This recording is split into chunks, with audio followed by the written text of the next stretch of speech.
আপনারা শুনছেন horror story with চঞ্চল। কাল্পনিক ভূতের অসাধারণ সমস্ত কাহিনী। ভূত যখন কথা বলে।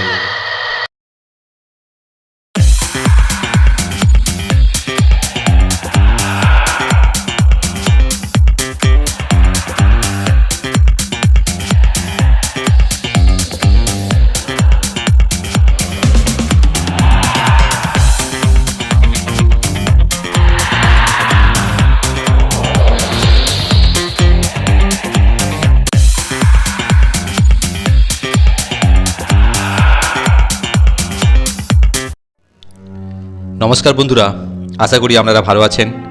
আজকে আবার একটা নতুন গল্প আপনাদের সামনে উপস্থাপন করব। কালো বিড়ালের চোখ, অসাধারণ একটি গল্প। আশা করি আপনাদের ভালো লাগবে। এতদিন উচ্চশিক্ষা লাভের স্বপ্নে বিভোর ছিলাম। কলেজ ইউনিভার্সিটির পাঠ চুকিয়ে ভাবলাম এবার ভালো চাকরির জোগাড় নিশ্চয়ই হয়ে যাবে। কিন্তু স্বপ্ন আর বাস্তব কি কখনো এক হয়? নেপোলিয়ান জন্মেছিলেন সাধারণ পরিবারে।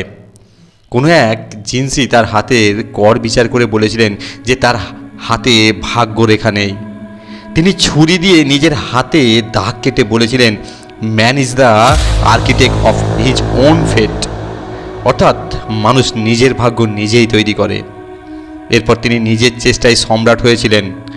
নেপোলিয়নের এই উক্তি আমার মনে খুব দাগ কেটেছিল।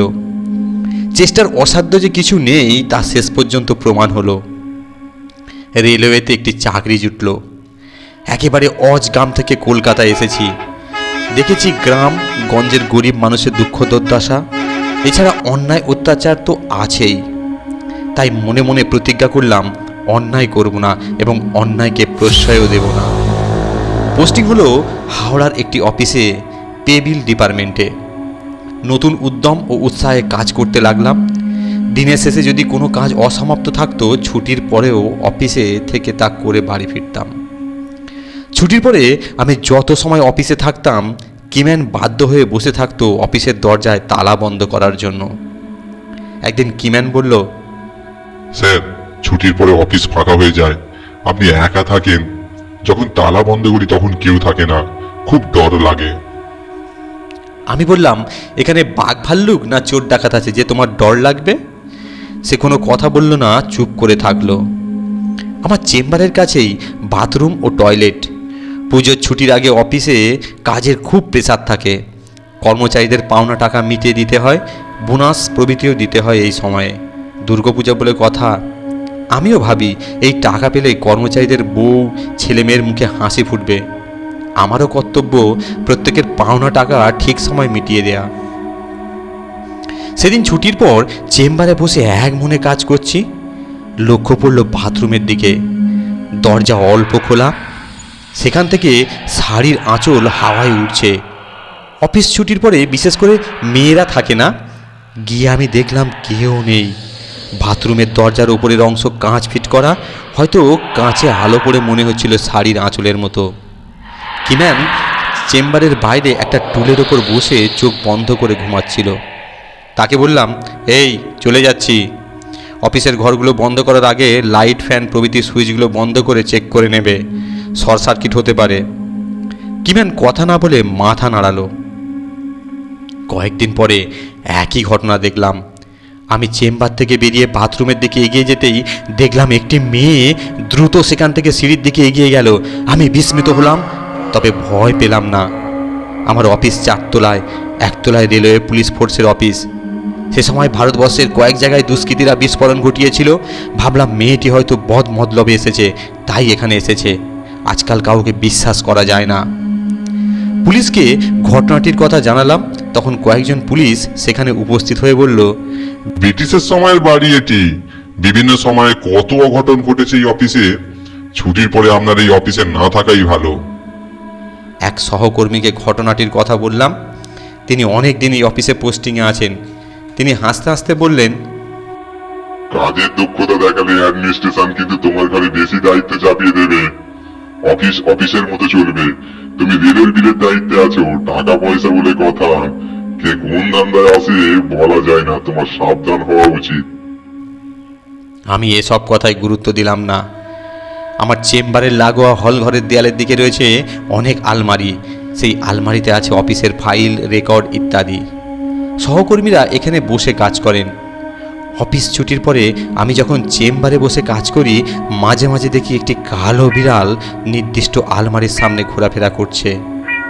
অফিসে বিড়াল থাকা স্বাভাবিক ঘটনা, ওরা ইঁদুর মেরে আমাদের উপকার করে।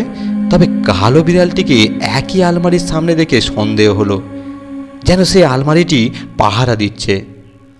একদিন একজন লোক আমার চেম্বারে এলো, অভিযোগ জানালো যে তার প্রাপ্য কয়েক কোটি টাকার বিল আটকে আছে, পেমেন্ট হচ্ছে না। আমি জিজ্ঞেস করলাম, বিলটি কি সংক্রান্ত? স্টিল সাপ্লাই দিয়েছি রেলকে। এত টাকা দীর্ঘদিন পেমেন্ট হয়নি জেনে খারাপ লাগছে, খোঁজ নিচ্ছি কেন বিলটা হয়নি। লোকটি চলে গেল। লোকটির কথাবার্তা আমার ভালো লাগেনি। তার দু চোখ জবা ফুলের মতো লাল, কথা বলছিল উত্তেজিত হয়ে ধমকের সুরে। জানি ওয়াগান বেকার, এমনকি মাফিয়ারাও অনেক সময় নানাভাবে রেলের বিভিন্ন কাজের সঙ্গে যুক্ত হয়ে যায়। আমাদেরও কাজ করতে হয় মাথা ঠান্ডা রেখে। সেদিন অফিস ছুটির পরে চেম্বারে বসে কাজ করছি, দেখলাম টেবিলের নিচে সেই কালো বিড়ালটি কখন এসে বসে আছে। আমি তাকে তাড়ানোর চেষ্টা করতেই সে গড় গড় শব্দে চিৎকার করতে লাগলো, এমন ভাব দেখালো যেন আমাকে কামড়ে দেবে। আমি ভয় পেয়ে চেয়ারে পা তুলে নিলাম।